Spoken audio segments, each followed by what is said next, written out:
Hello and welcome to some Derps Talk About Games. I'm your co-host, Mango. And I am your co-host, Buddy. And today we're going to talk about the types of game media we consume. But before we do that, Buddy, why don't you tell the audience at home what we do on this podcast? Well, it's actually pretty simple. We like to talk about games. And yeah, exactly. We wanted to offer a little bit of insight into how we look at, gaming news, gaming culture, all that kind of stuff. Because I think it obviously informs our perspectives on these things quite a bit. But before we get into that, the recap for last week. What did we do last week? Because we only played Rune Lords. Yeah. We played. Yeah, because we did the retrospective on Iron Gods. We only played Rune Lords. Rune Lords was fighting more of the hillbillies. Yeah, it was finishing off. The farm, the Grawl, Mammy Grawl's farm, or whatever. I actually really enjoyed that session, mostly because I kind of just. That's a lot of how I play a lot of my characters in the kind of strategic sense. But I've been consciously avoiding doing it on Kenzo because it's out of character for Kenzo. And I just kind of didn't give a fuck last week, and so I had a lot more personal fun, because I liked outthinking the fight to a certain extent, and throwing people in the stuff and pulling people out of the walls. I thought that all worked really well. Yeah, no, I had a lot of fun with it too. I got to use a bunch of my dumb little abilities. Dude, Woodsight. What the Woodsight, fuck? man. I also think it, just from a general sense, it's one of the more intriguing, and I don't know if it's well designed combat wise, but as kind of like an atmospheric thing, the Grawl farm I think is one of the better Paizo encounters I've ever played or run. Because I've also run that encounter. Yeah, to be completely honest, I'm a little sad that we split it. You know what I mean? This is something that I've kind of talked a little bit about in terms of Hell's Rebels, but I intend for some of the bigger atmospheric dungeons like these to be run as longer weekend sessions rather than kind of the almost choppiness of our weeknights, because we can only do 2.5 3 hours or whatever it is, and that can kind of hamstring it to a certain extent. And I really wish we had just done the full farm in one big section session.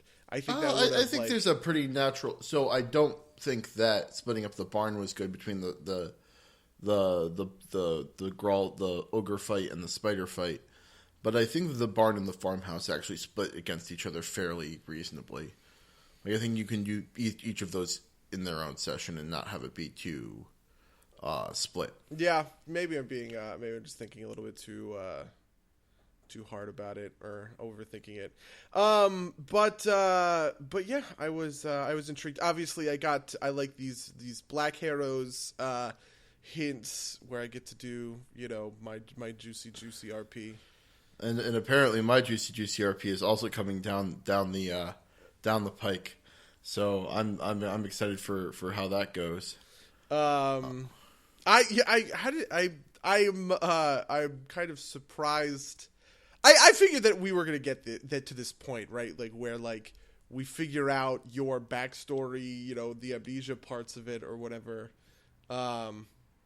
But I am definitely interested that it ties into the Black Arrows. I kind of would have imagined it would have been a little bit later, because Mark has kind of famously said he doesn't like a lot of books 4 and 5, and I figured that there was going to be more, he was going to be hardcore homebrewing out some of that stuff. Yeah, it might also be that by padding out book 3, he's just going to jump from 3 to the last parts. Our Rune Lords game is quickly catching up to my San Francisco Rune Lords game. So we're going to quickly get to the point where we're going to pass our game, since we've made our primary game in San Francisco the Wrath of the Righteous game. Oh, have you guys how did you guys do how did your San Francisco guys like the Grawl farm? Because that group is ridiculous, very opposite to this one. I feel just in terms of overall kind of tone, the players are all very different, except for Enoch, who obviously is shared. Yeah, I feel I think they enjoyed it. So when sometime I had a track that I really liked for it, which is just kind of electric with banjos type of track that's just kind of like, kind of very Dukes of Hazzard inspired song track. And I just kind of put it on, and then I went on to DM the fight and wasn't really thinking about it. And I know, and like halfway through it, one of my players was just like, "Oh my god!" and just threw on something else because he was tired of listening to the same. Just to be song. clear, is that Charles? Yeah. Yes. It sounds like Charles to me. It's. But I think it was also a long time ago. At this point, just because that particular the Rune Lords sessions are very few and far between. But I think they enjoyed it. Kind of more from a mechanical thing, because it was a very crawl for them. I also, for that fight, it brought up some interesting things. Like, you know how I told you, maybe it was a couple episodes ago, how I had with Save or Suck, how I had a player that was like, "Oh, that's terrible game design." That happened in that fight. Oh, was it Mamie Grawl? Or yeah, Mamie Grawl. Actually, it was. What was it? Our Alistar cast some version, like Color Spray, I think it was, some area of effects, stunning effect, and it knocked out Rygar for a round. Oh, right, that instance. Yeah, we did talk about that a couple of, maybe it was 2 episodes ago. There was a hold person that went off as well.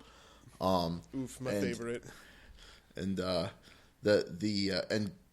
and he wasn't affected by it, but Charles expressed his opinion that he thought that Save or Suck spells were terrible game design. Yeah, I've been thinking about it a lot more since we talked about that, and I feel pretty confident. I'm at like 85% at implementing a rally action in Hell's Rebels. I think that's just it's the most elegant solution. It's the one I like the most.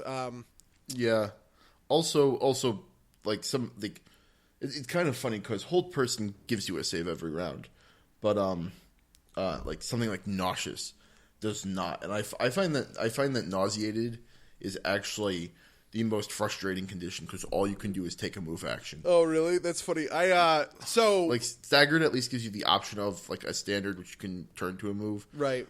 But so Warren had one of my friends has come in to replace Mark due to some scheduling conflicts with Iron Guys. I don't know if we made that announcement yet.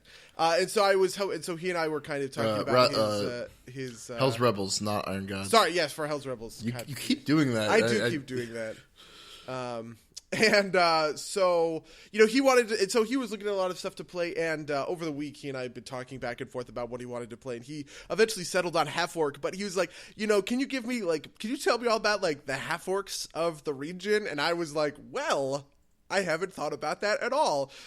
So I just kind of on the spot made up I made up 3 tribes of half orcs. One of them, which is kind of like a buddies game standard, which is it's kind of like Genghis Khan or like Attila the Hun meets MLK. It's this half-orc mercenary commander named Regdar who runs around Galarian and accepts all half-orcs into his like horde. And they're a big mercenary company, but they also are like at this point, this almost a mobile nation of half-orcs. Because Regdar hates like that kind of persecution.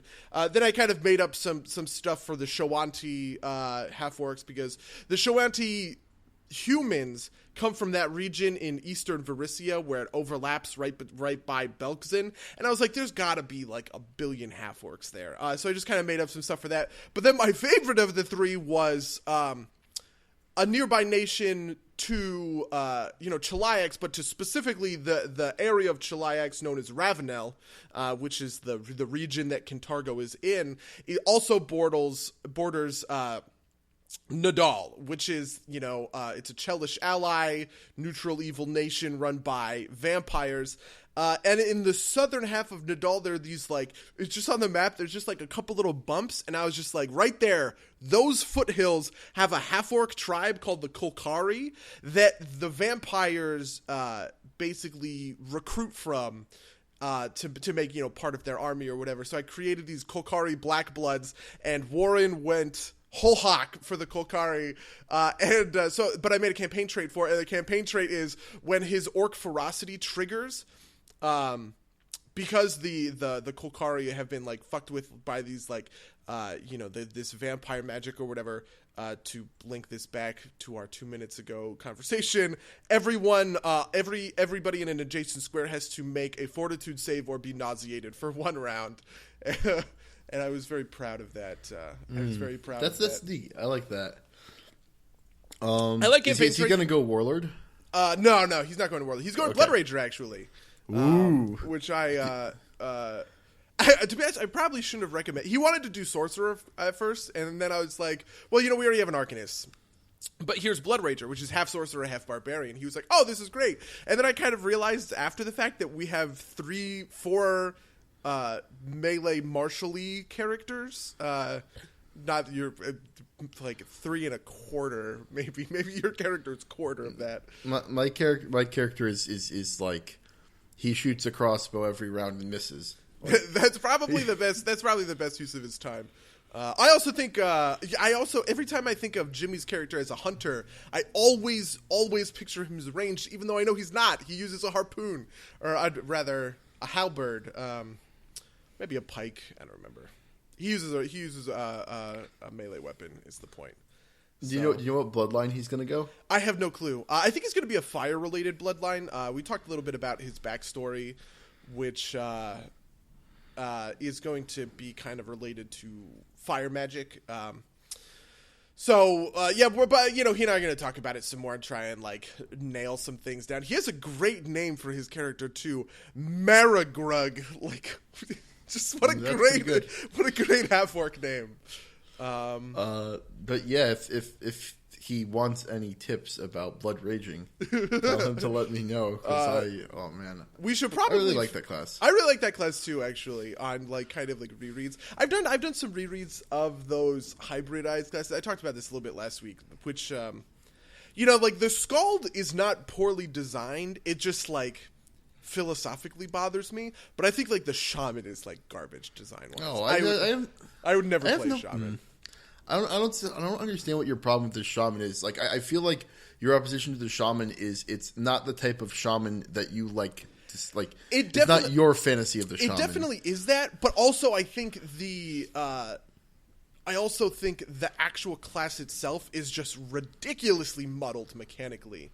It's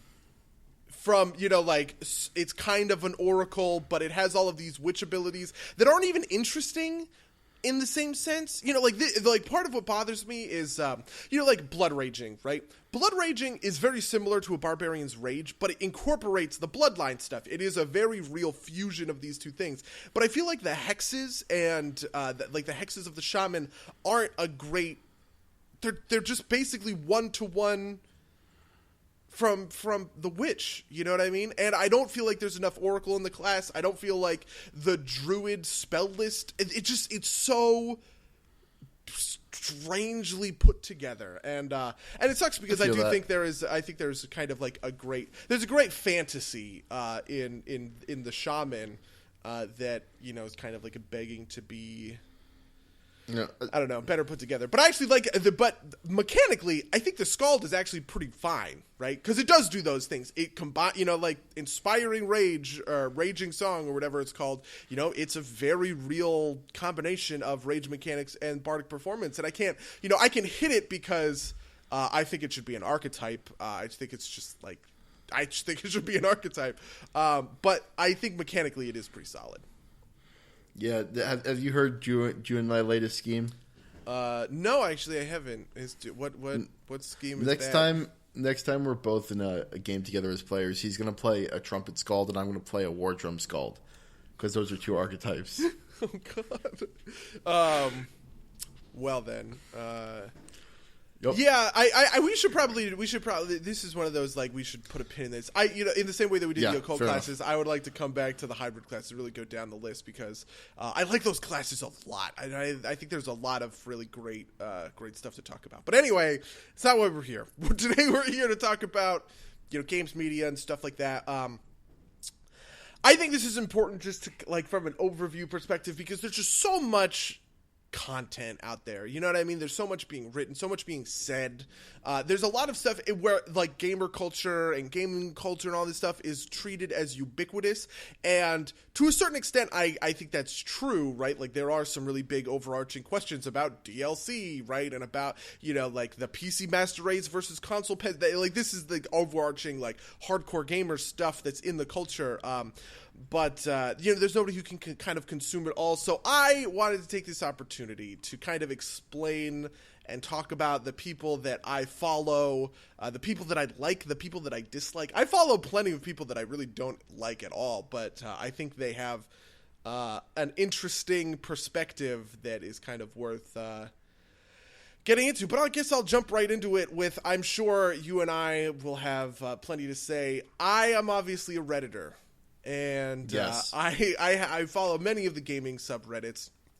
And I think actually it's funny because Reddit also thinks of itself as kind of being, ubiquitous. And there's no such thing as like a default Redditor because it's always so, nuanced what subreddits you have or what you're looking at or whatever. But I do kind of find Reddit to be an interesting group because of how kind of like anarchically like free they are to be like as popular as like populist as possible, right? Like our gaming every week, even I don't think about certain releases as being necessarily big releases, but then I go and I look at our gaming and like it's just filled with stuff from this game or that game. And to be honest, I've kind of gotten into and out of games based on that. I didn't actually know about Deus Ex Human Revolution until it was functionally recommended to me by like hundreds of posts on Reddit about it. But yeah, I imagine that you're a big fan of the Redditor as well. Yeah, actually, it is for like day to day, like what's the news in games. It's whatever shows up on my Reddit feed. Like my kind of method is I don't read a ton of direct. I don't directly seek out a lot of games news at the moment. I mostly kind of see what's in Reddit, and then if I'm interested in something, I'll go hunt down more details about it manually. But yeah, and that's definitely true. Gaming.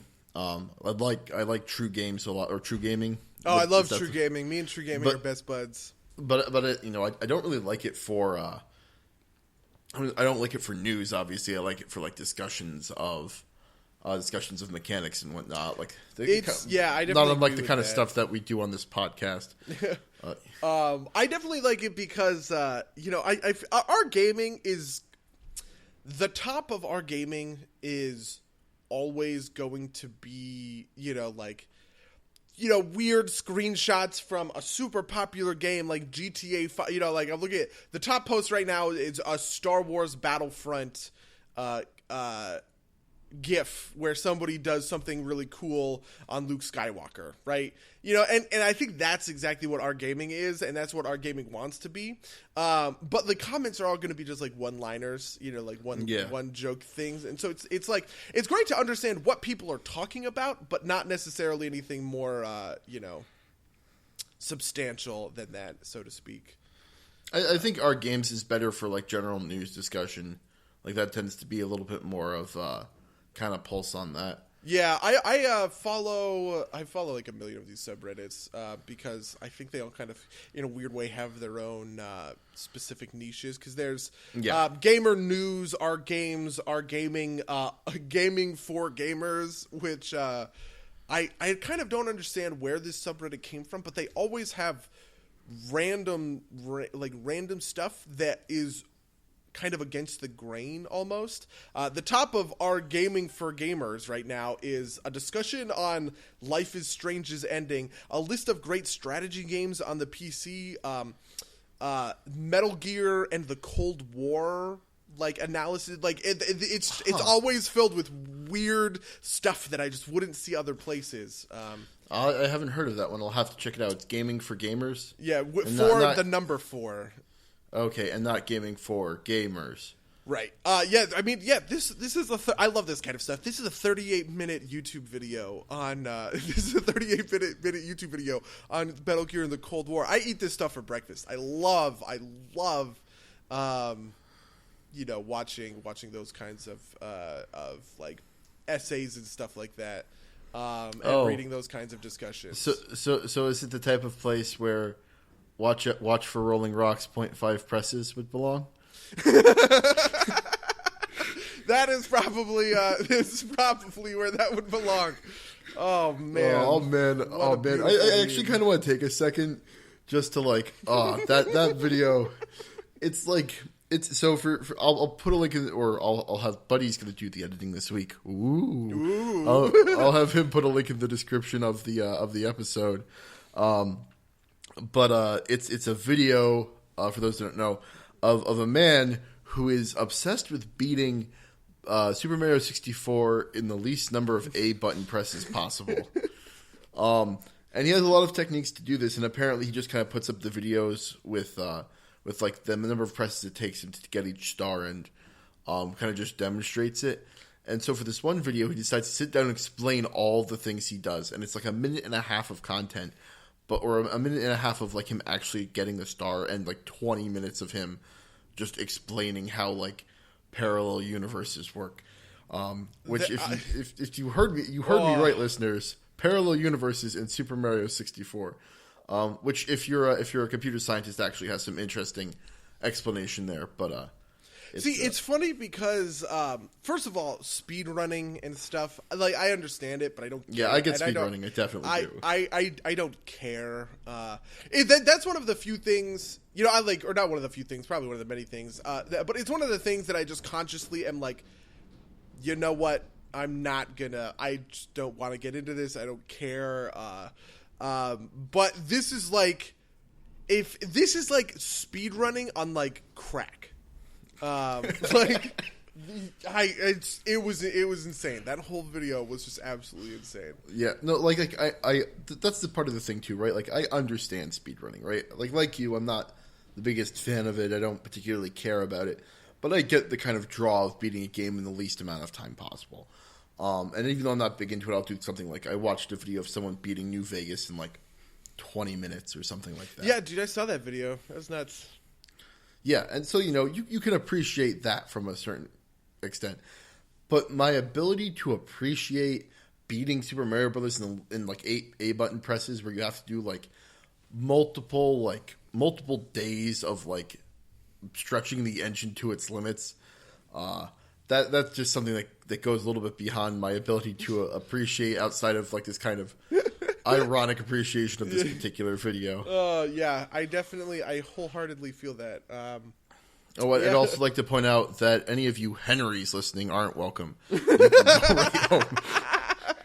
That would make sense when you watch the video, listeners. But yeah, I don't know. I like Reddit. I think of Reddit as being kind of a good baseline to draw from.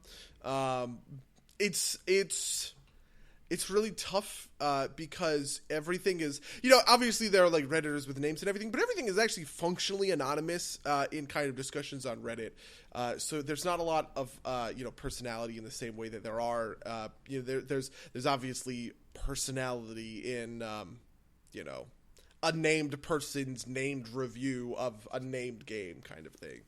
I actually, it's kind of interesting because you say that, but like the fact that there are upvotes and downvotes do keep it like, it's kind of like having a conversation in a room of people.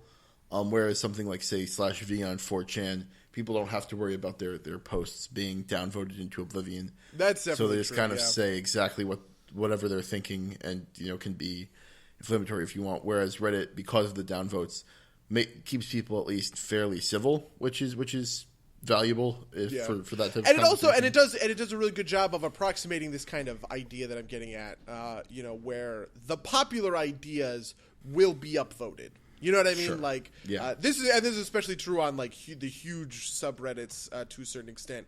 But like, if somebody if somebody posts a screenshot of someone's Nintendo 64 collection, you can tell a lot about the gamer culture by just reading through those comments and seeing why it's upvoted and how it's upvoted, I think. Because, if I were to post the same thing for my PlayStation 2 collection, I don't necessarily know that I would get, you know what I mean? Like, I think the ecosystem of that kind of stuff can be pretty informative, in a general sense. But anyway, what hit me with one. Hit me with one of your. Okay, well, I'll talk about the one that I listen to the most dedicated with, and it's another podcast. It's SuperBestFriends, the SuperBestFriend cast. They are primarily a YouTube channel that does Let's Plays. They started on Machinima, but they do a cast every week. They talk about what they did that week, what's in the new gaming news, and various sundry other things. Sometimes movies, sometimes anime, sometimes other stuff. But I like them a lot because they're relatively normal dudes. A couple of them did testing for Ubisoft Montreal, or I think they just did kind of like testing in Montreal, and they kind of like did like you have mentioned in the past that you have friends that kind of are testers and just kind of float around between the different companies. That happens a lot. I mean, that happens a lot here in LA because Activision, Blizzard, 2K, obviously stuff like Riot, Square Enix, Asian companies, Nexon, stuff like that. It's just people hop around between these all the time. And Ubisoft, and Ubisoft Montreal, Eidos Montreal. I guess technically, I think the BioWare office in Canada isn't there. I think that's in Edmonton. I think there used to be one, but I think it's gone now. Yeah. I think also who were the big one that closed down like maybe a year ago? The ones that made Darksiders. Oh yeah, that was a big deal. I'm blanking. Yeah, their name escapes me, but I think they were based around there. But that's the way that kind of goes right there. You got a couple of big companies and people who end up either fired or laid off, end up spinning up their own smaller studios too. So you get like Montreal. I think is actually like the big. I think it's probably one of the biggest cities in North America for game development. Yeah, I definitely. It's. I think LA, maybe even bigger than San Francisco, which I think is like. Well, San Francisco, I also think is a little bit interesting because I feel like it's a little bit more. First of all, it seems like every indie game ever is from a studio in San Francisco. But also, I think of the big three as being Seattle, LA, and Austin, because I also think Austin is gigantic. Is Seattle really that big? I guess I don't really know. But I have a friend who works up there for ArenaNet. We both have a friend that works up there for ArenaNet. Yeah. The Microsoft, obviously, like the Microsoft head offices are up there, even though Microsoft has offices kind of everywhere. They're big Xbox offices actually in Santa Monica as well, which is in LA. So, but yeah, I definitely agree with you. I think Montreal is. Yeah, no, I've always kind of thought of Montreal as potentially being the second biggest one in North America, because Austin is big, but I don't think it's that big. And San Francisco is weird because, like, if you count mobile games, it's very big. But that's true. Yeah, Zynga, right? Zynga. Zynga and all of those. It's like mobile games feel very Silicon Valley, and they are all in Silicon Valley for the most part. I would 100% agree with that. But anyway, to get back to the Super Friends cast, they all live in Montreal. A bunch of them used to do testing work. And they're mostly normal guys.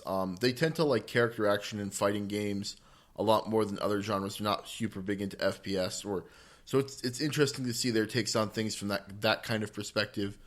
From a perspective of a non-mainstream gamer, essentially. But they'll still report on the big stories from other things, and it's interesting because they're not really in the industry. Like not at all anymore. None of them test anymore, and they have some connections. It's not like they use them to inform their opinion. So it's very interesting to kind of see like they've got a big following, but they're not like journalists. They're not people with significant connections that get used. So it in the same way, kind of like say maybe like a Totalbiscuit or something like that. Right. Yeah. I honestly have a very mixed relationship with SuperBestFriends because you recommended them to me. But I have a really very hard time with that podcast. First of all, that podcast is gigantic. Yes. Second of all, I have the hardest time. And maybe this will just come with time, right? Maybe I just need to like just tough it out for 4-hour podcasts or whatever. But all of these guys sound exactly the same, and I have no clue whatsoever who is talking individually compared to anyone else, and that makes some of these conversations and arguments and perspectives like impossible to follow because it just kind of it's impossible for me to follow the conversation because I don't know you know what I mean, like. Yeah, no, that's fair. Yeah, I can understand that. I did watch their full Let's Play. I watched their full Let's Play of Silent Hill 2, which I won't say because I just remembered that Mark asked me not to say something about that. But yeah, I watched their full Let's Play of Silent Hill 2 at the same time that Mark did, which I liked a lot to a certain extent. But man, Let's Plays bug me. I have a hard time with Let's Plays. See, I don't know. I like Let's Plays because in some way, like, you know, for some of them, it's a game that's either mediocre or bad, and I'm watching it mostly for the laughs. Or it's a game that, like, I don't intend to play myself, or a game that, like, two of my favorite Let's Plays from SuperBestFriends are for a game that isn't so great. Heavy Rain has excellent commentary on it from the SuperBestFriends. It's just hilarious. And for a very good game, The Walking Dead, I watched them do a full Let's Play of it. And the Telltale Walking Dead, just yes, for clarity's sake. Okay. Season 1. And you know, it was pretty great. Like, it's not only is, like, you know, if I can get the experience of seeing that game by watching it, and I can also hear this great funny. Like, I think they hit their stride really well in that game as well. I don't know. I really like watching them do it, and funnily enough, like I have trouble watching them play games that I've played. Like, it's an easy way for me to kind of absorb a game that I don't feel like digging into myself. Like, I've fallen off of it, and maybe I'll pick it back up. But I like watched them play most of, or they've been doing Final Fantasy X. They did Devil's Third, which I watched the whole thing of, which is a game I never would have played on my own. That kind of thing.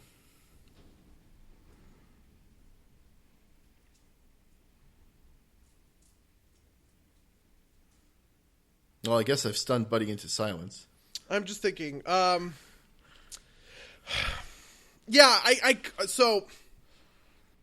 yeah, sorry, I have a lot of thoughts about this. I kind of get where you're coming from, and I agree. For a lot of games that I don't intend on playing, a Let's Play does a pretty good job of it, right? Like, I watched the full Let's Play of like Five Nights at Freddy's because I just didn't want to play those games. But I don't know. There's something about, like, kind of the insight per hour. If I were to, like, make a rate of that, Let's Plays have such a low rate of that a lot of the times what I prefer to do in certain situations is I'll go to, like, Wikipedia or, you know, like the actual wiki for the game. A lot of the times there is one. I did this for Metal Gear Solid: The Phantom Pain, for instance, and I'll read the entire plot summary. And then I'll just listen to or watch or read, you know, these people, like the reviews and the critiques and all of that kind of stuff.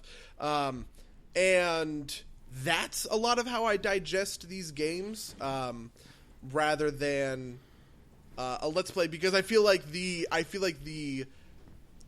I'm getting the same amount of stuff, more or less, but I'm scrunching it down into a much more manageable time frame, because there is a lot of dead time in Let's Plays, and to a certain extent, I think a lot of games are not meant to be Let's Plays. No, absolutely. You know, I like a Let's Play of. I'm trying to think of, like, a game that would just be, like, tedious, like a Let's Play of Pokemon, right? That must be so tedious to go through every single one of the. You know what I mean? Like, every grass random encounter, and when you're grinding up levels on your, like, Kadabra or whatever. Like, that must suck. I would never want to do that. Because, when you're playing that game, that grinding feels good when you're playing the game or whatever, but when you're just watching, it's not there. And sometimes you could solve that with editing. Like, I watched, again, the SuperBestFriends do a full playthrough of Chrono Trigger. And they had a part where they had to grind up, and they just straight up skipped over it and came back.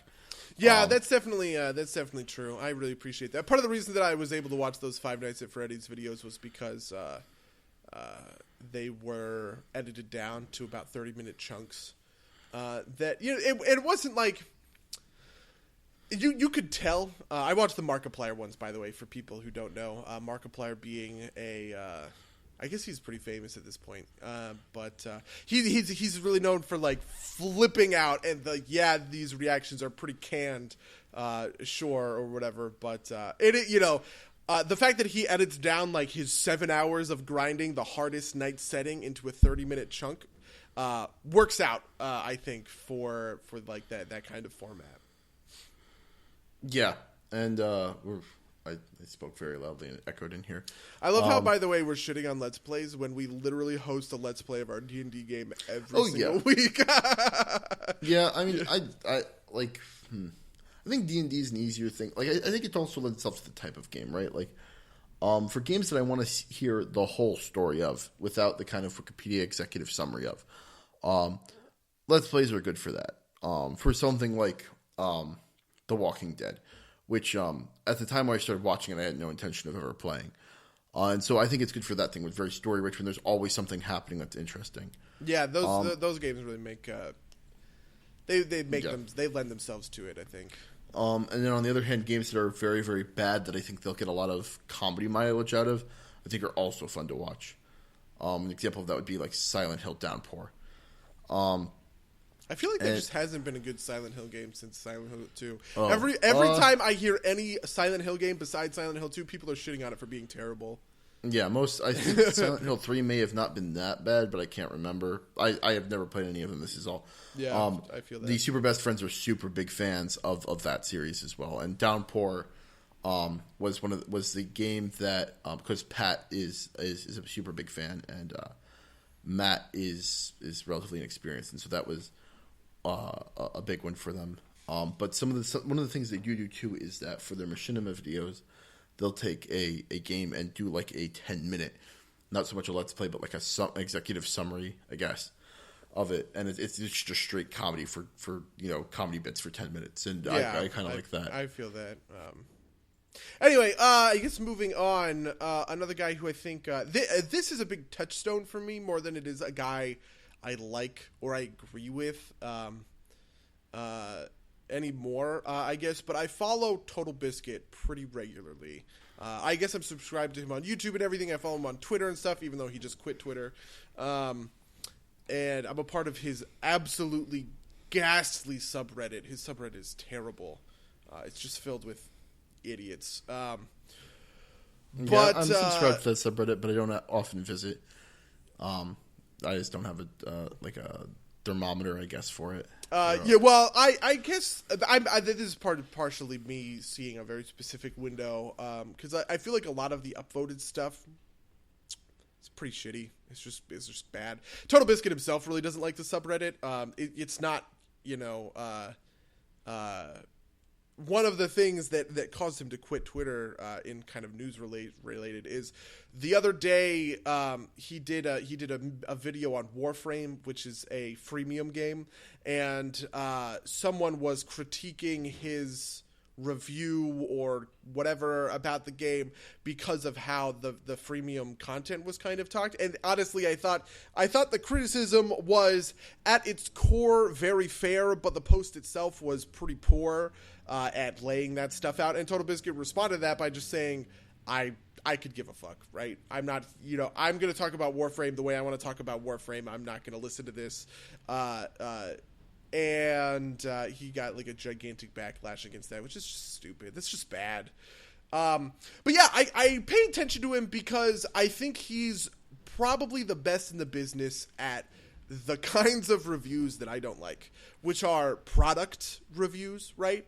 Totalbiscuit reviews games, I feel, a lot like a consumer reporter reviews light bulbs in terms of functionality and that kind of stuff. And I think... They're not reviews, though. Yeah, God, shut up. There you go. So honestly, from my perspective, I like him a lot because if I want to know if my game will run well on my PC, he's the guy I go to. Well, that's exactly what I mean. That's what I mean. But I don't about think functionality. I don't think he wants you to go to him to find out if the game has like an intriguing, deep story. I think he wants you to go just to find out if you can get 60 frames on it. Right, and I think that's okay, right? But I think that in general, like my overarching kind of one of my overarching criticisms about kind of games media and this stuff in general is that there is much more of a focus on functionality compared to, it's one of those things where. This comes because I'm a film person. Like, I'm a film guy. I pay attention to film. I've read like all this stuff. I really like like critics and all that kind of stuff. And it's the exact opposite, right? Like nobody does that for movies. But I feel like it's a hard thing to do for movies, right? Like you're never right. going to pop a DVD into your DVD player and have like the remote not function. Sure, and I as a reviewer can't talk about the screen at your thing, right? Like this is kind of this would hypothetically speaking be the translation, right? Like if I go to my local AMC and I go and watch Kung Fu Panda 3, but the screen is tiny and the sound is poor, well, that doesn't matter because the reviewer lives in Alabama. You know what I mean? Like that kind of thing. Yeah, that could be a review of the theater, not of the exactly. of the content. And so I think Totalbiscuit is like super far on that side, and I agree. I tend to not have functionality issues in the first place, but when I want to think about it in terms of kind of like a functionality way, I look to Totalbiscuit. But I also think that his style of reviewing, which focuses a lot on functionality, which focuses a lot on kind of appraising the. I think the one kind of critical thing like he does that makes him like a critic is he does get into gameplay and he talks about gameplay and he talks about whether or not this gameplay is engaging or it's off-putting. But it's very superficial. I feel like it's not a big. He kind of rarely really delves into what makes the game engaging or not. He just kind of says this game is engaging or not.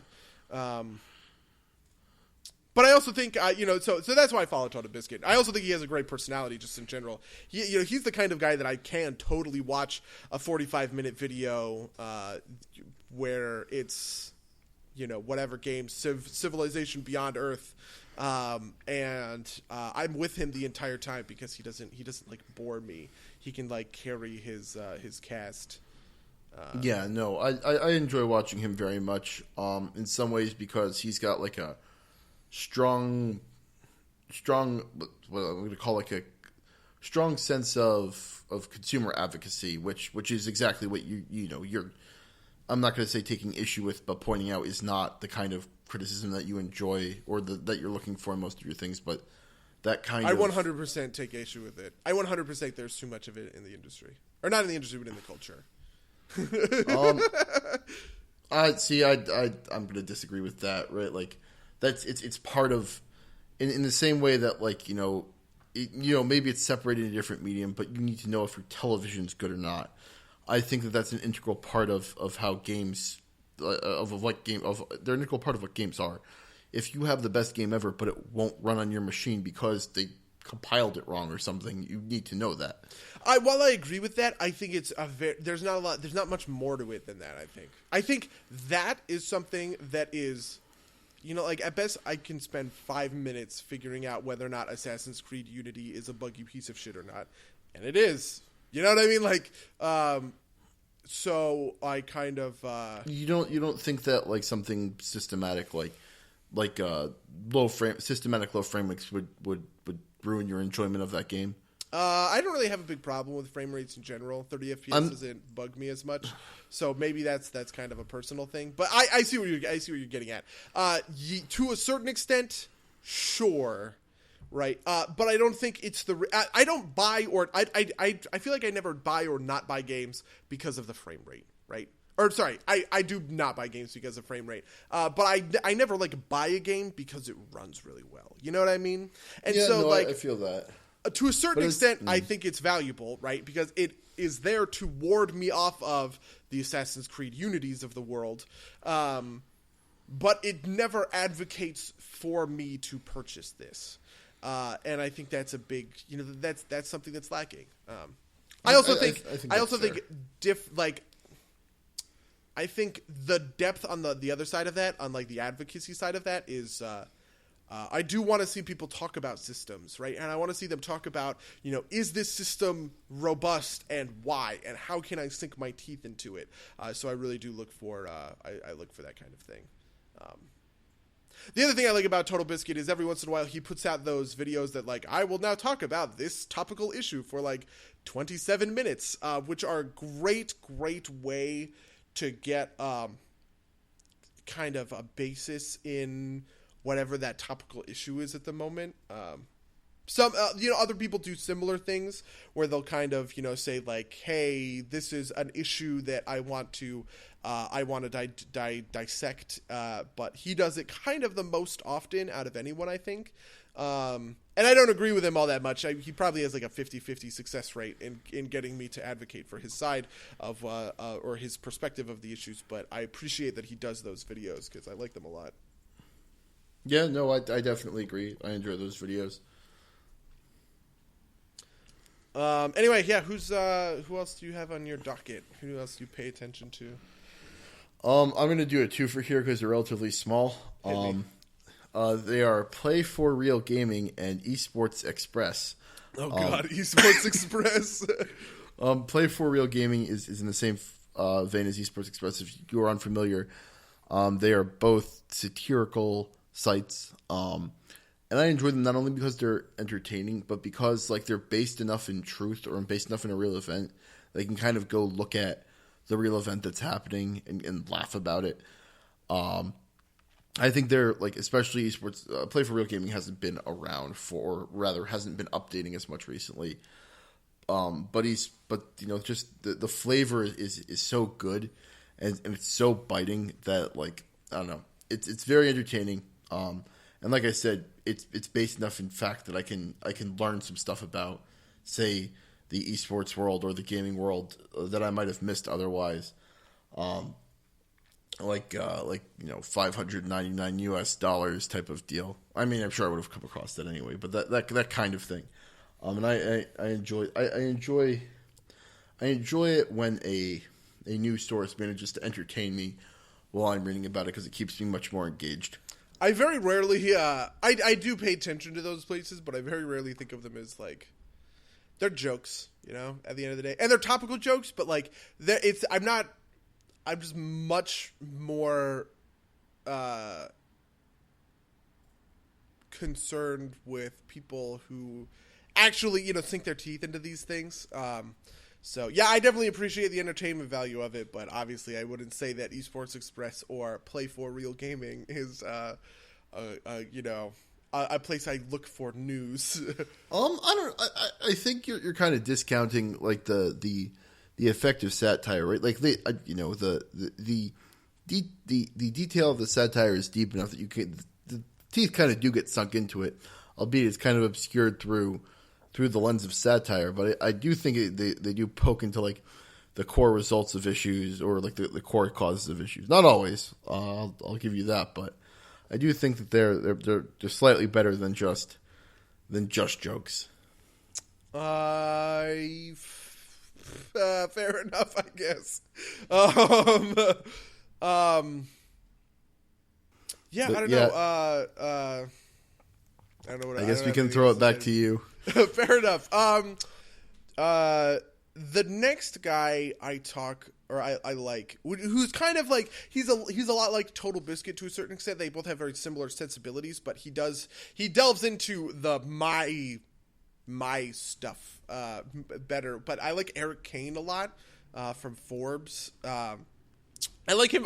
I follow him on Twitter. I am actually literally reading a tweet of his right now that says, "I swear everyone is so obsessed with being outraged, you can't even have a basic conversation anymore," which I kind of sort of agree with to a certain extent. But I think he's really good at doing both. I think he's probably...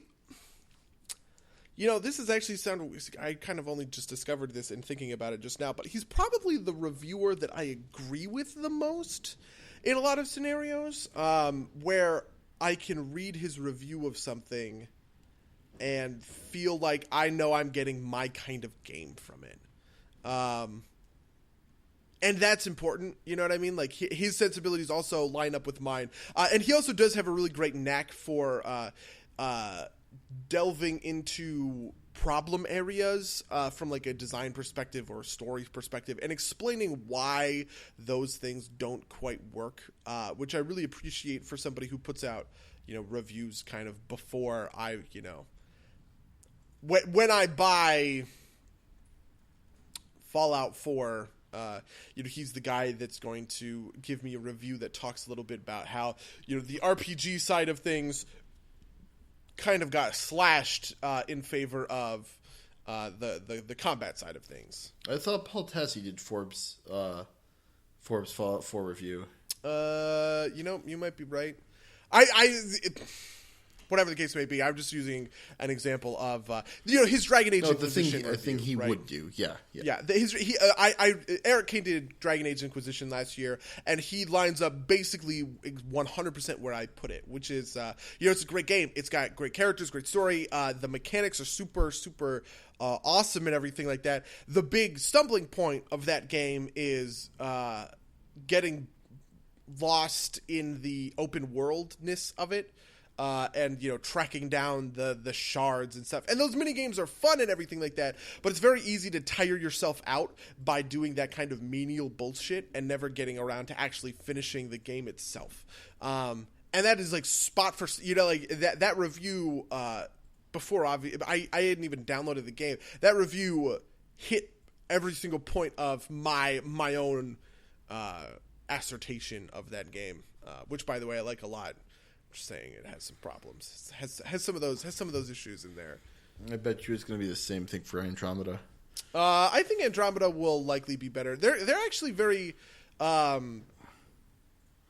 think they're kind of different just by virtue of Mass Effect is in Montreal, or not Montreal, is in Edmonton, and Dragon Age is in Austin. There's not a lot of like bleed between, like, you know what I mean? Like, it's not a lot of bleed between those teams, I think. Okay, well, we'll see. I just when I hear that Andromeda's going to be about exploring a new galaxy, I just can't help but imagine Inquisition style exploration. As long as they do better than Mass Effect, 1, I'll be a happy camper. But I think the problem was Inquisition was very narrative focused. The specific reason why I don't think this will be the case. Inquisition was super narrative focused, so the open worldness took away from that. But I think because Andromeda is kind of from the ground up built around this open worldness, you know what I mean? Like, that's the goal of the game. Obviously, there's going to be a narrative. Obviously, there's going to be characters and everything like that. Like, I'm sure we can all expect that stuff. I think it'll be a bigger focus, and it won't have the kind of like secondary aspect to it, if that makes sense. Yeah, no, absolutely. No, that makes sense. Also, by the way, I have seen literally everything that's been put out from Mass Effect Andromeda, and that is not anywhere near enough to make any kind of, you know what I mean? Like, sure. It's so far from release. It's all up in the air. This is a read from me, a far out read, as it were. Yeah. Anyway, yeah. That's Eric Kane. I like Eric Kane a lot. Yeah. I guess it's back to me. Yeah. All right. So I'm just kind of preface this. I like read and listen to a lot of the people that you've mentioned so far, and I'm kind of running short on my own list because, like I said, the way I usually do things is I find it through either the Super Best Friend cast or through, or through Reddit, and then I kind of individually research on my own. And so these are going to be, these last couple, if I even have more than like two of them, are going to be very narrow. So this next one is going to be Cross Counter TV, specifically Gutex and Mike Ross. I have never heard of any of these people. You've never heard of Gutex and Mike Ross? No. So I mean, I'm not surprised that you've never heard of them. I guess because they are specifically fighting games people. They are Street Fighter people. Oh, okay, fair enough. Yeah, and they're kind of good for predicting specifically what's going to happen with the Street Fighter 5 meta, what's up with the Street Fighter 4 meta, talking about the basic fundamentals of those kinds of games and what's happening there, about the competitive scene, about like the amateur level, about the professional level, and all of that stuff taken together. And the only reason you might have heard of them is because they're probably the two biggest names. So they're like the Thorin and Monty of fighting games. Kind of, yeah. That would make sense. Okay. I think that's adequate. And so they have this show that they do, which is The Excellent Adventures of Gutex and Mike Ross, which is just them playing Street Fighter 4 right now before 5's out. But I think they're very insightful into kind of what's coming up, what has happened. They're also funny, and they've got a lot of attitude, and so they kind of like deliver this kind of whole picture of that scene without kind of while being entertaining, without dropping the ball, and keeping you engaged with what's going around and what's going to happen, and how things are going to be. And I just love watching them. I probably haven't given you a lot to respond to because I know you don't. This is actually just kind of interesting. Because I don't know anything about the fighting scene. I don't know anybody about like the fighting game kind of meta. Fighting games are like the exact opposite of what I want from my kind of like esports titles. Because I'm just fundamentally not great at that stuff. Like animation canceling and frame stuff and like maybe I'm selling myself short because I play Yasuo so much, but like to me I like esports from a like tactical high level teamwork perspective. That's where I kind of go nuts when it comes to and fighting games are not that at all. Yeah, exactly. And fighting games are like execution. the distillation of individual execution. It's not only execution though. Like a lot of fighting games is mind games, which I find very interesting. But I understand your point. Yeah. So that's kind of why it's. I did nothing against it. Just kind of not my thing. Yeah. And like I said, I don't have a lot more things specifically to go over. So if you want to kind of go with something, go for it. Fair enough. Okay, I guess I'll put you on the spot because I like these two guys a lot, but you have hit me with your negativity. Two guys that I like a lot and that I follow on YouTube. And I've actually been following these guys for like years at this point, which is kind of interesting to see kind of them evolve to a certain extent from like their super early videos to their now videos. But the first guy I guess we should talk about is Errant Signal. What videos of his have you seen? Off the top of your head. I don't even remember anymore. Whatever you showed me. Errant Signal. Man, what would I have showed you? Like I assume the other guy you're going to talk about is Super Bunny Hop, right? So yeah, Super Bunny Hop is my second guy. They are kind of just to why I pay attention to them is. There's a couple of people that go this hardcore in depth. Another one who just started up not all that long ago. I guess I will plug his YouTube channel or whatever.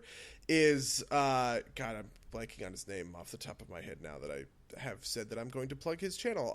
Whatever. The kinds of super in depth stuff that I like really going deep into is exactly what. Errant Signal and Super Bunny Hop do, right? They go really hardcore into the mechanics, into, the narrative, into dissecting why these things work, don't work, and I love that. It's such a, first of all, I don't even agree with them half the time, but it's just always so great to see someone, really engage hardcore with a piece like that. For instance, you're gonna hate this. Errant Signal has two videos on Civilization Beyond Earth, and just kind of an all-purpose civilization for 1 through 5 and the kind of whatever, where he talks about how the civilization mechanics are actually very Americanized versions of like what like civilization and world peace and all that kind of stuff. You can't get world peace in Civilization by solving world hunger. Right, you can't get. I know this is gonna make you kill yourself. I can tell. You can't get. It's a game where so much effort is put into the conquest and military stuff that I can't even say this with a straight face because I can hear you like wincing. Where like conquest and military stuff that it begs you to be a conqueror, and I don't even necessarily agree with that stuff. I actually agree with the hunger strike one or the hunger one, right? Like I think there is to a certain extent, what the fuck is the space ending? I think the space ending is so stupid for science. I feel like science should be like the singularity would be a much better version of that, Isn't that this one of the endings for Beyond Earth? Yeah, that is one of the endings for Beyond Earth. I was speaking in the context of Civ 5. Sorry. Okay.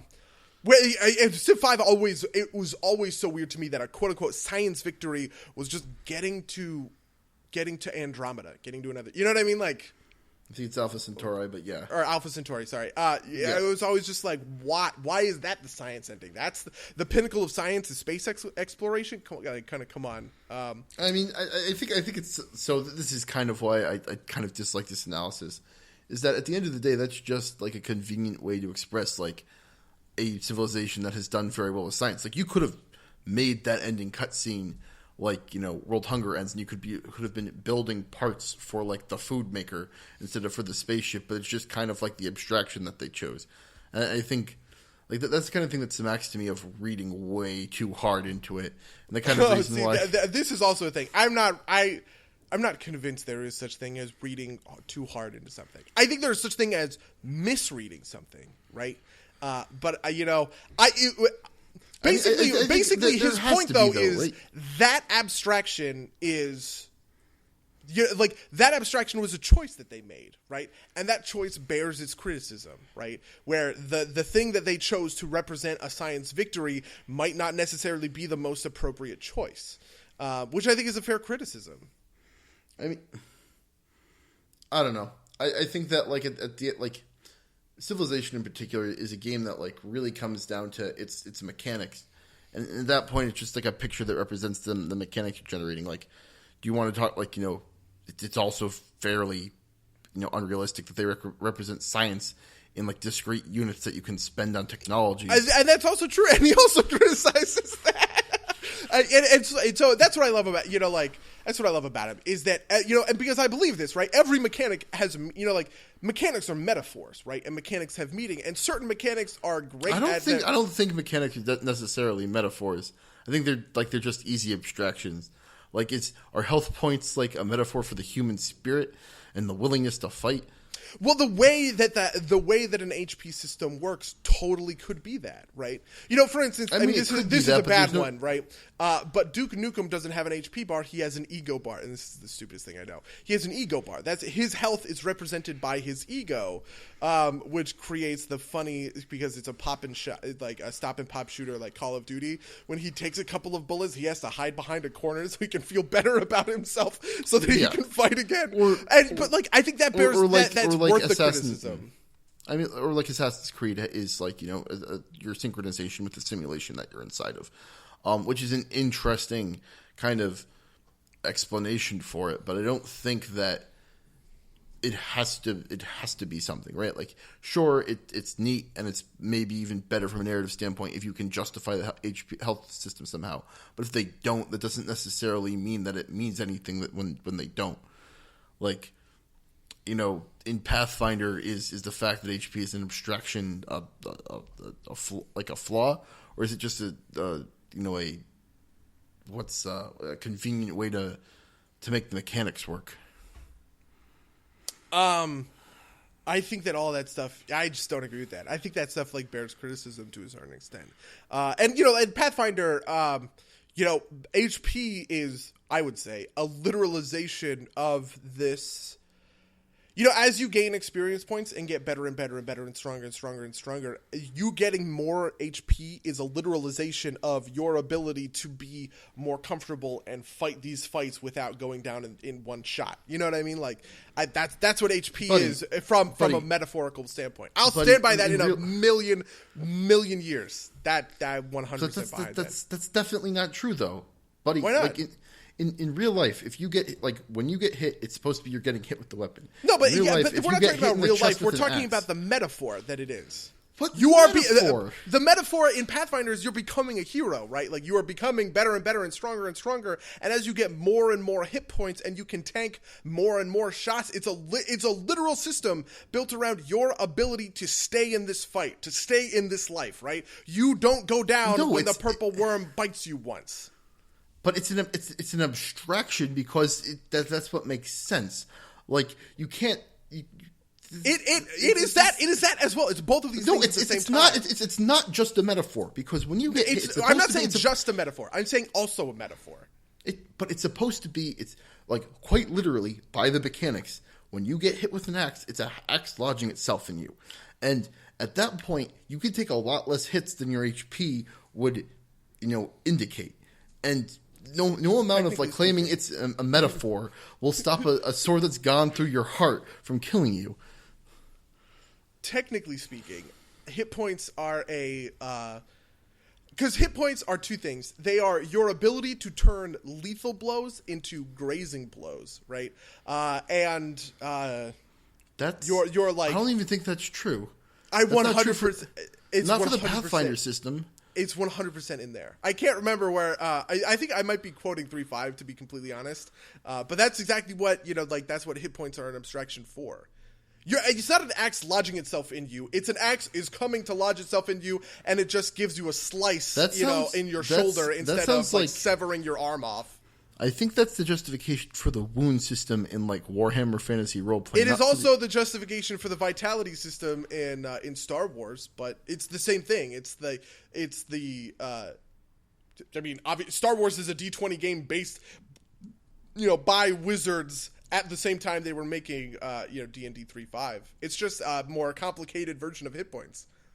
But the thing is, I 100% agree with you there, but it's also a way that you systemize this, it's also a way that you systemize the principle I'm talking about, right? Like you becoming better and better, a better and better hero, and your ability to, fight more and more powerful monsters is you get more and more HP, right? Sure, but I don't think that makes it like a metaphor. That's a convenient game mechanic so that the game's fun. It's also a metaphor. It's a metaphor on top of that.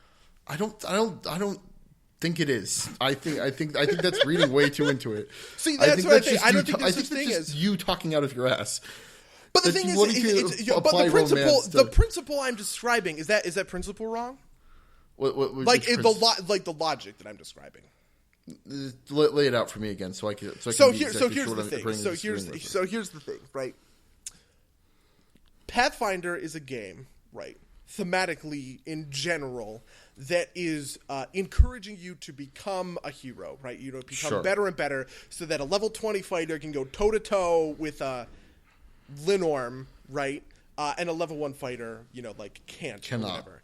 And so as you gain HP, like level after level, it's a literalization of your experience of being that fighter getting better and better, right? You have more HP with which to absorb the attacks that would otherwise kill you at level 1 or 2, right? Because at level 1 or 2, you have 12 HP. At level 15, you have 120 HP, right? Sure. So a 25 hit shot is going to kill you at level 1, and it's going to, it's just going to take a chunk out of your HP pool. Yes, I will agree with that, yes. Right. So that's the metaphor, right? I don't know if... okay, so an easier example of this, because obviously I did...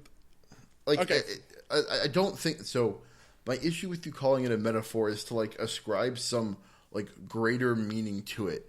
It's not like a metaphor. It's not a metaphor. It's a literal representation of your survivability increasing. And, maybe it's not the most realistic representation, but that's what it is. It's not a having higher HP isn't a metaphor for being able to survive more health, survive more hits. It's you can survive more hits. I don't. You haven't explained to me why that's not a metaphor. You haven't explained to me why it is a so the metaphor is say the reason it's metaphorical, right, is because it's outside the. So my understanding, I'm going to read you off the definition of metaphor. A metaphor is a figure of speech that identifies something as being the same as some unrelated thing for rhetorical effect, thus highlighting the similarities between the two. My issue with you calling it a metaphor is that HP letting you survive more hits is not unrelated to being able to survive more hits. It's literally the same thing. My issue is that it's not metaphorical. It's literally that. Okay, so maybe metaphor might be the improper term for it. Or okay, whatever. Maybe I'm just. But my point is, I apologize for that. My point is that the way HP works in the system is thematically appropriate for that system, right? Okay, the way I'll agree to HP that. works, it reinforces the theme of Pathfinder in the same way that, so for instance, and people talk about this all the time in plenty of other games, right? Ammo scarcity in The Last of Us or in the original Resident Evil is a mechanic that enforces the genre. Yes. Right. And so this happens in the negative sense too, right? Like there are times when Resident Evil 4 is supposed to. I never really played that game, so this is kind of my understanding of this game is Resident Evil 4 is supposed to be a horror game, but the entire game, it just plays like a third-person shooter, so it's really not all that. You know what I mean? The ammo is all over the place. It's a corridor shooter. There's no choices about trying to avoid monsters that you can't kill. You can just mow all of these zombies down. So it's kind of like, where's the horror in that game? Or specifically the survival horror in that game? Because the only thing that's testing your survival is these things that are just blatantly killing you, right? This is a point where there's a break between the mechanics and kind of like the theming of the game. By the way, don't confuse this with ludonarrative dissonance, even though they're kind of sort of similar. Okay, yeah, no, I definitely understand your point about theming. That seems a lot better to me. And maybe I just got stuck too much in your specific terminology. Sure. But to pull this back, let's roll this right? back to the science. My point is, all games have this theming, right? And whether or not the theming matches up or doesn't match up is kind of like the question in play. And the thing that he's pointing out about Civilization is the theming is very American. There are these very American ideals. It is a 4X game, right? So obviously exploitation. What are the 4Xs? Exploitation, expansion, exploration. Whatever. These are very American ideals, and so the theming of Civilization is talking about the way that it frames its victory conditions, right? The way that its mechanics are encouraging you to play the game is giving you, a certain subset of themings that, American ideals are the right way to win the game.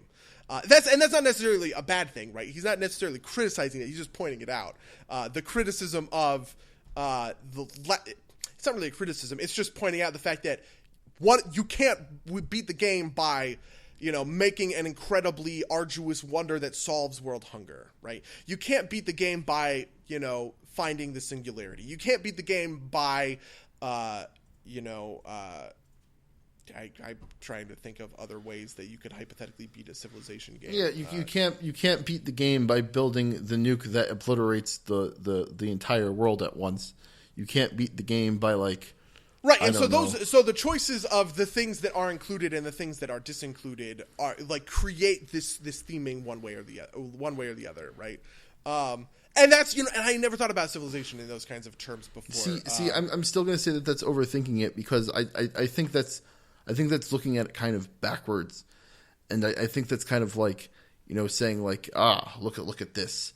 They have clearly chosen to promote American hegemony, or even without that kind of judgmental stuff.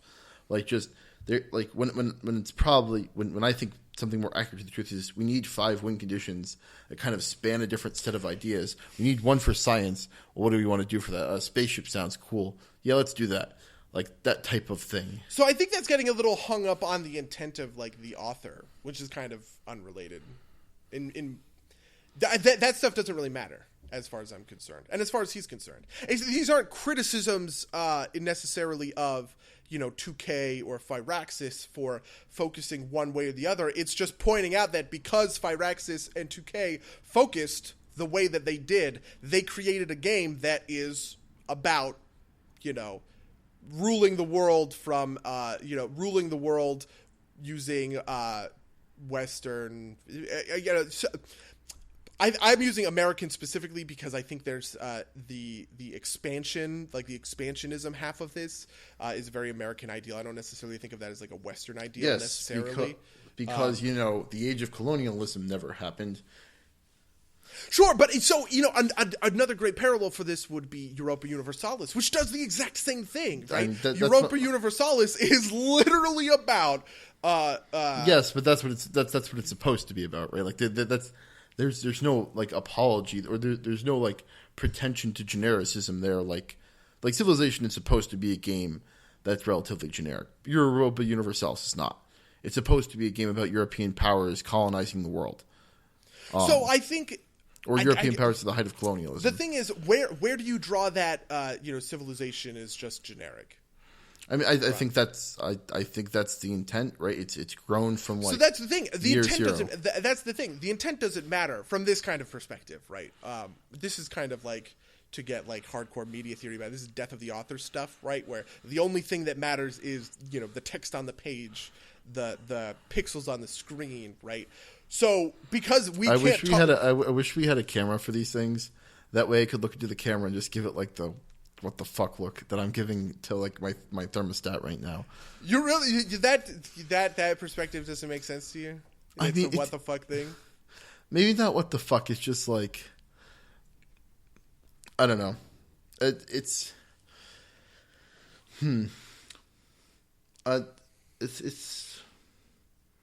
doesn't because it's not the thing is it's not like saying. Because in the same way that I can't say the intent of, I'm trying to think. Certain things, obviously, like, the fatherhood stuff in The Walking Dead is obviously intentional, right? And we can all kind of infer that intention, right?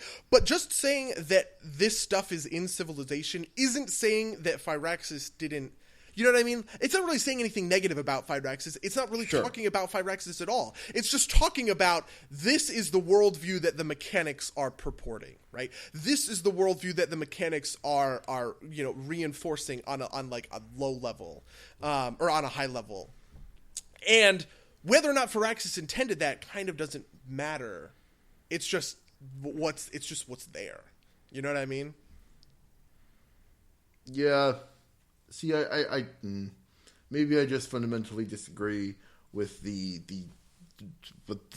death of the author thing, but I am not a student of media as you are, and so I have less than educated opinions on those types of subjects.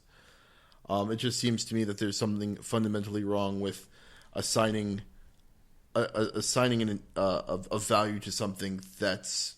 Assigning a what I'm going to call a literary value, which is probably a poor term, but it's the best I can think of at this moment, to something that seems to me to be purely mechanical. Yeah, I think that's the thing, is that there's nothing from this kind of point of view. There's really nothing purely mechanical. You know what I mean? And I think that's this is a perspective that you and I have thought about before. What is the literary meaning of Tetris, right? That's a tough one. I don't know that I could really get into. I don't have an answer for that off the top of my head. Even though the fact that I have a very simple one. It's none, and it's tetrominoes are neat and science. And so the thing is, Russian scientists thought that tetrominoes were neat. Even if that is the perspective, that's the key. I do kind of think that those kinds of.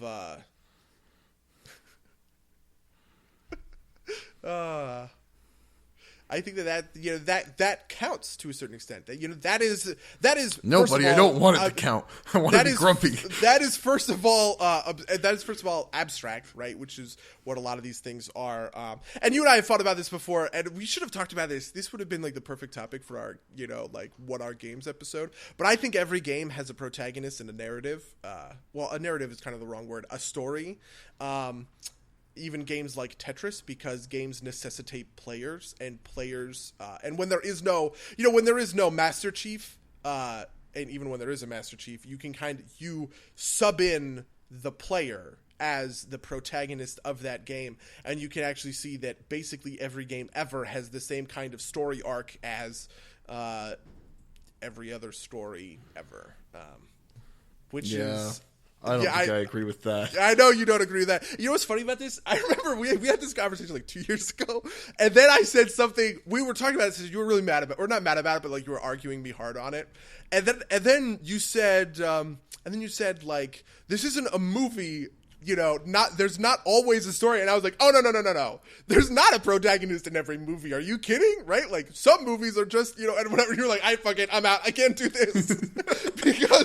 But that's true, because there are movies, and I've seen these because they're experimental films, and they all suck, by the way. I just want to tell you, they all suck. But, it's things like, it's like a 45-minute video of, and it's technically a movie, right? It's technically a movie of a guy washing his car to like soulful jazz in an all pink room, and the car is a slightly darker shade of pink, and you watch the car get, it's not even all that dirty at first, but you just watch it get like more and more wax, but you never actually see the guy. You just see his hand on the rag, and I wanted to shoot myself. It was the biggest, oh my God. It's like the most art house thing that you could ever think of, right? Like, this is what I'm talking about, right? But yeah, most movies obviously do have protagonists. But anyway, oh man, we've gotten so off topic. I like Errant Signal a lot because I like to think about games a lot in these kinds of perspective, and sometimes I think he goes too far and misreads certain things. For instance, he doesn't actually think that BioShock is all that much about objectivism. It just kind of uses objectivism as window dressing, which I think of is fundamentally incorrect. I think BioShock is a lot about objectivism, specifically a critique of it. And so, I think he misses the mark, right? There's definitely times when he misses the mark or is more judgmental about something than he kind of has a right to be. Yeah, I like that guy a lot.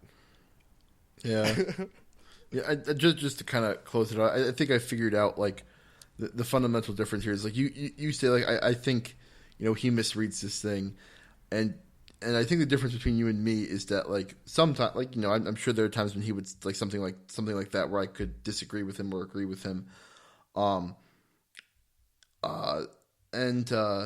maybe this is a greater thing, but like in some cases you want to say like I think he misreads that because it's about this instead. In some cases in cases for me I want to say like he misreads that. And instead, there's nothing there. Like, just like, I don't think you accept the null set as an answer. Oh, yeah, I don't think there is such thing. I think, there's always something kind of underneath there. And sometimes, and by the way, sometimes it is ridiculously straightforward, right? Like, sometimes they are just easy. Guardians of the Galaxy and the Avengers are both movies about friendship being good and working together and cooperation getting you farther than you would be able to get on your own. That is obvious. It's like kindergarten stuff. You know what I mean? Completely simple, completely uncomplicated, but it's still there, right? Sure. And I think there's a lot of that kind of, stuff to a certain extent. For instance, I actually think something I was thinking about Tetris. Tetris is a game that you always lose. And so I think that you can make a case for Tetris on the back end being about kind of like weirdly nihilistic but optimistically nihilistic. I read a some think piece that suggested that Tetris was about like the endless trudge of life in communist Russia because for similar reasons. See, yeah, that I mean, because the thing is that I think you can stay abstract with it and be fine. You know what I mean? Because there is no win state to Tetris. You just keep getting blocks, and there is no version of Tetris that you have to lose Tetris at some point, right? That's not true. So, some games have end states. Usually when their integer counter overflows, and this is mostly in the older games where they didn't have as many bits. But yeah. Wait, really? I think the original Tetris can be beat. It might be like 255 levels, but theoretically, you're right. Like you could have endless Tetris, right? Right, Like, and so that's the thing. And I think that those kinds of that basic contextually, this is a lot of what like roguelikes are like to a certain extent, where there is no win state, only lose states. That does contextualize things into a pretty. Most roguelikes have win states. They're just very hard to achieve. I'm thinking about like true roguelikes, like most like Dwarf Fortress or something. Dwarf Fortress isn't a roguelike. That's a weird thing to say. I guess it is kind of a weird thing to say. I know. I'm thinking a bit more about it like, but that like Minecraft. I'm thinking like Minecraft. Okay, yeah, that's not really a roguelike, but yes. I see what you mean, like construction games, I guess, world building games. Or just like a game that has no win state but does have lose states, right? Okay, fair. Or like Diablo's not a really good example either. I guess. Yeah. Sorry to jump on you. It's just. Sorry to jump on you about that. It's just like, like roguelikes usually have like you can beat the game if you go all the way to like NetHack, which is probably one of the most famous roguelikes besides Rogue itself, is you go to the bottom of the dungeon, then you go all the way to the top of the dungeon again and you win. But it's very hard to do. I find it funny because I actually get on people like that for like misusing the term roguelike because I do think it gets misused a lot. No, it does. Roguelike in particular, yeah. It's also I think. Oh man, we don't have much time left in this cast, but if you want to talk about like, I know we're like slinging dictionaries at each other isn't useful, but like the way like terms get used, like RPG elements, roguelike, MOBA elements, like that all like because you just kind of get thrown around without like a hard definition. It's extremely like confusing and sometimes infuriating. Like, see, I think the core problem there is a misunderstanding of the idea of genres and people wanting to create categories. Like, they create like genre categories in the sense of I know what an action movie is, I know what a comedy is, right? I know what an RPG is, I know what a strategy game is. But it's a lot harder to do that from a mechanics perspective than it is from a story perspective, because like roguelike gets bandied about essentially just means characters can die permanently. Exactly. That's the way it gets used a lot, which I don't think is perfect. But I think there are better or there are better definitions for it. But that kind of thing like bothers me. Just the fact that like we could like having gone through years of arguments with you where the apparent issue was we were using words with the same word with a different definition, not necessarily even our own faults for that.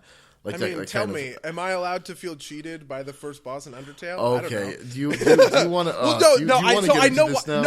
I know why that happened. Right, is because you're looking at cheat from the perspective of the system cheated, right? The system broke the rules. Like, that's the version of cheat. Whereas I'm talking it from the perspective of I feel cheated. You know what I mean? Okay. Like, that feeling of being, like, gypped is what I'm trying to describe. And I think that's the core of what that argument was about.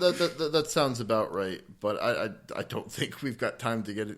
I mean, if we agree to that kind of interpretation, we could do that now. But... Do we want to? Or we are a little bit off topic. I also want to get your feelings on, because we've gotten super hard off topic. I do want to get your feelings on Super Bunny Hop, because you mentioned him specifically. Oh, I like Super Bunny Hop better than Errant Signal. I think Errant Signal is like 99% pretension. But have you watched all of his stuff? No, I haven't. But I can't stomach. How can you say that? Jeez. To be honest, he's made a pretty big focus in like the latter day. Kind of like the more recent Errant Signal stuff has been very focused on indie art games, which are admittedly more forgiving to these kinds of to these kinds of like readings and all that kind of stuff. And so that's and also, you know, you'll tell me that the authors did, but I think that's also kind of the intention of those games. Like indie art games are begging to be interpreted like that.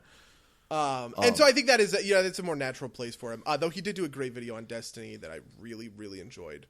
Because it kind of put to thought a lot of things that I think about when I think about MMORPGs. You know, like people describe like WoW or whatever as like a fundamentally bad game. Like with the kind of like cheap comparisons to stuff like Farmville, and I really think those things are I think those are kind of unfair, because the core loop in a game like Destiny or the core loop in a game like WoW is antithetical to the core loop of most games in general, which ask you to binge on them, right? Most games in general ask you to binge really hard on them for a long time and then put them down kind of forever. But like WoW and Destiny are like, hey, sign on, you know, half hour, 45 minutes, do your stuff, right? You get a bunch of rewards, but everything past that is just grinding. So don't worry about it. You know what I mean? And I think that that's a great loop for a game like an MMORPG that makes it easy for me to play WoW for just months and months on end.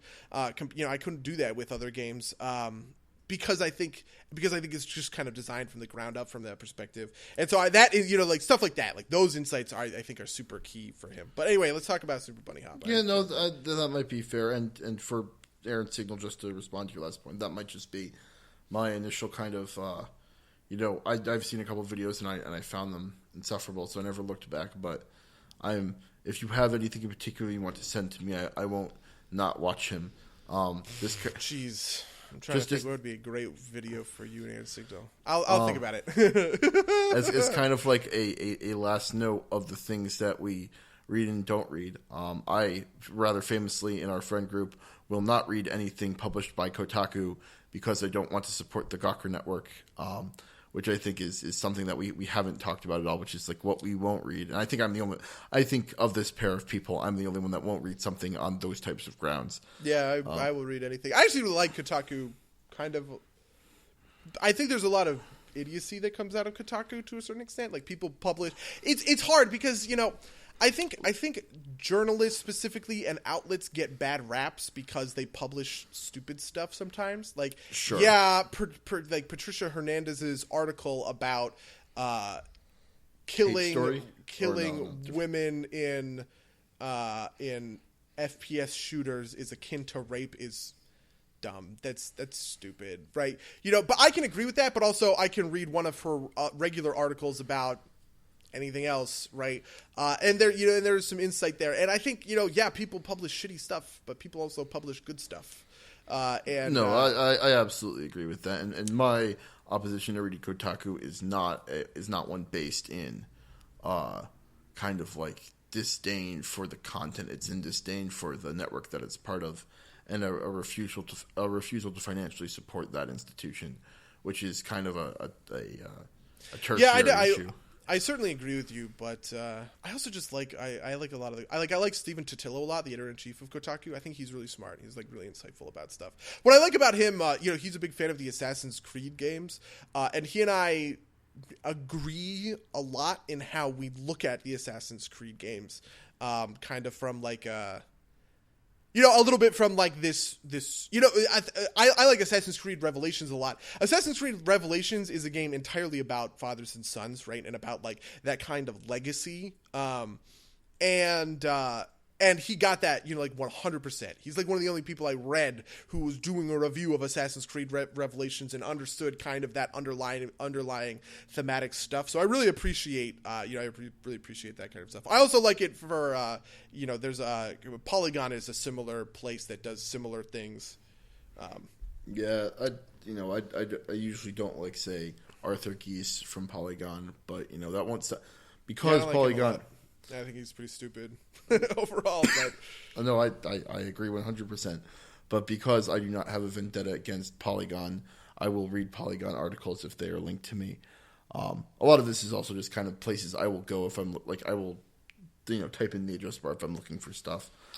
But to unwind back to your original point about Super Bunny Hop, so I can. explain that to you is I just haven't watched a lot of him, and maybe I'll try and bring him back to the rotation in the interests of expanding my horizons, as it were. He's a good middle ground, I think, between Totalbiscuit and Errant Signal to a certain extent. You know, he just put out a video.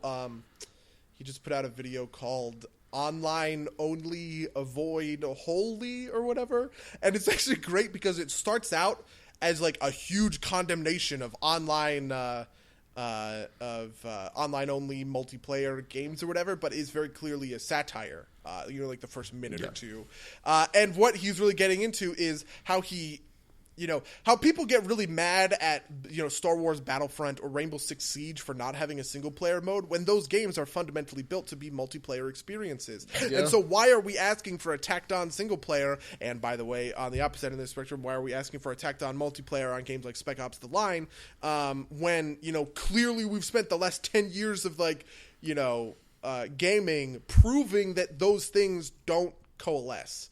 Right, and should be focused on opposite ends of the spectrum. Yeah, that actually sounds like something that I would have a good time watching because I kind of fundamentally agree with that opinion. So it's a good way to ease me in. Ironically, I actually kind of disagree with that opinion. I think I just think it's a little. From like an industry perspective, I don't like a rule along those lines. Sure. I think the Assassin's Creed multiplayer is really good and really awesome and fun, and it fits the game. You know what I mean? Like, I think the Mass Effect 3 multiplayer is great. I think the Horde modes in games like Gears of War and stuff like that fit just as easily alongside those single player games. So I don't like the either or tonality of it, but once that is gone. I'm with you. I get that. And I think you and I probably align on that. But we are also running overtime. Yes, we are totally running overtime. So I guess that's those are some of our perspectives on the gaming culture. I guess. And I think we'll try and provide links to most of these things. The first of which will probably just be reddit.com. That way you can when you listen you'll hear nothing new because it'll just be all the things we've read that week. But yeah, there's no channel this week. I am away from home on business in a much different time zone. And so we will not be playing we won't be playing Rise of the Rune Lords. And then the next week, Rune Lords returns as well as Hell's Rebels starting, right? Yeah, Hell's Rebels starts on, what does it start on? February 10th, I believe. February 10th, Wednesday. Oof, I'm so excited. I am excited as well. Cool. Yeah. Well, I guess that's it for us. So thank you, loyal listeners, for tuning in. Farewell, dear listeners. Farewell.